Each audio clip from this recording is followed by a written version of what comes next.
Good morning, room 19. Let's continue with the miraculous journey of Edward Tulane. We're now on chapter 5. The house on Egypt Street became frantic with activity as the Tulane family prepared for their voyage to England. Edward possessed a small trunk, and Abilene packed it for him, filing it with his finest suits and several of his best hats and 3 pairs of shoes, all so that he might cut a fine figure in London. Before she placed each outfit in the trunk, she displayed it to him. "Do you like this shirt with this suit?" she asked him. "Or would you like to wear your black derby? You look very handsome in it. Shall we pack it?" And then finally, on a bright Saturday morning in May, Edward and Abilene and Mr. and Miss Tulane were all on board the ship. Standing at the railing, Pellegrina was at the dock. On her head she wore a floppy hat strung around with flowers. She stared straight at Edward. Her dark eyes glowed. "Goodbye," Abilene shouted to her grandmother. "I love you." The ship pulled away from the dock. Pellegrina waved to Abilene. "Goodbye, lady," she called. "Goodbye." Edward felt something damp in his ears. Abilene's tears, he supposed. He wished that she would not hold him so tight. To be clutched so fiercely often resulted in wrinkling the clothing. Finally, all the people on land, including Pellegrina, disappeared. Edward, for one, was so relieved to see the last of her. As was to be expected, Edward Tulane exacted much attention on board the ship. "What a singular rabbit," said an elderly lady, with 3 strings of pearls wrapped around her neck. She bent down to look more closely at Edward. "Thank you," said Abilene. Several little girls on board gave Edward deep glances full of longing. They asked Abilene if they might hold him. "No," said Abilene, "I'm afraid that he's not the kind of rabbit who likes to be held by strangers." 2 young boys, brothers named Martin and Amos, took a particular interest in Edward. "What does he do?" Martin asked Abilene on their second day at sea. He pointed at Edward, who was sitting on a deck chair with his long legs stretched in front of him. "He doesn't do anything," said Abilene.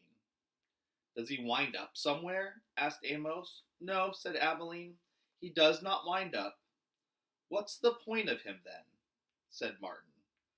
"The point is that he is Edward," said Abilene. "That's not much of a point," said Amos. "It's not," agreed Martin, and then after a long, thoughtful pause, he said, "I wouldn't let anybody dress me like that." "Me neither," said Amos. "Does his clothes come off?" asked Martin. "Of course they do," said Abilene. "He has many different outfits, and he has his own pajamas too.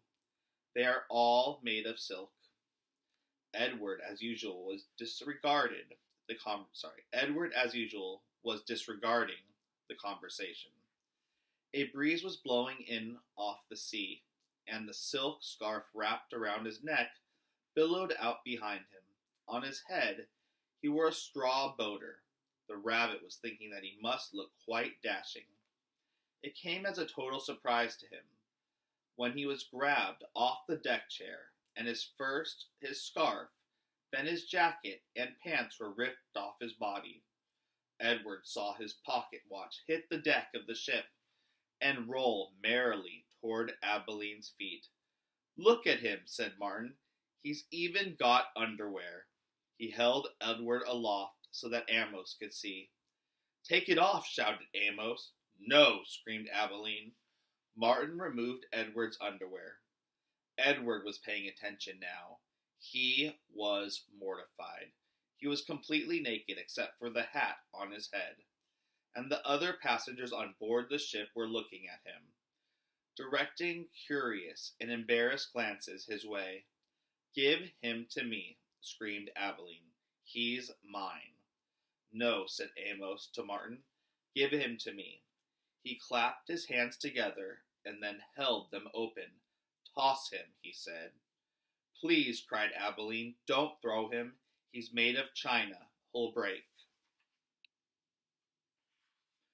Martin threw Edward, and Edward sailed naked through the air. Only a moment ago, the rabbit had thought that being naked in front of a shipload of strangers was the worst thing that could happen to him. But he was wrong. It was much worse being tossed in the same naked state from hands of one grubby, laughing boy to another. Almost caught Edward and held him up, displaying him triumphantly. "Throw him back," called Martin. Amos raised his arm, but just as he was getting ready to throw Edward, Abilene tackled him, shoving her head into his stomach and upsetting the boy's aim. So it was that Edward did not go flying back into the dirty hands of Martin. Instead, Edward Tulane went overboard.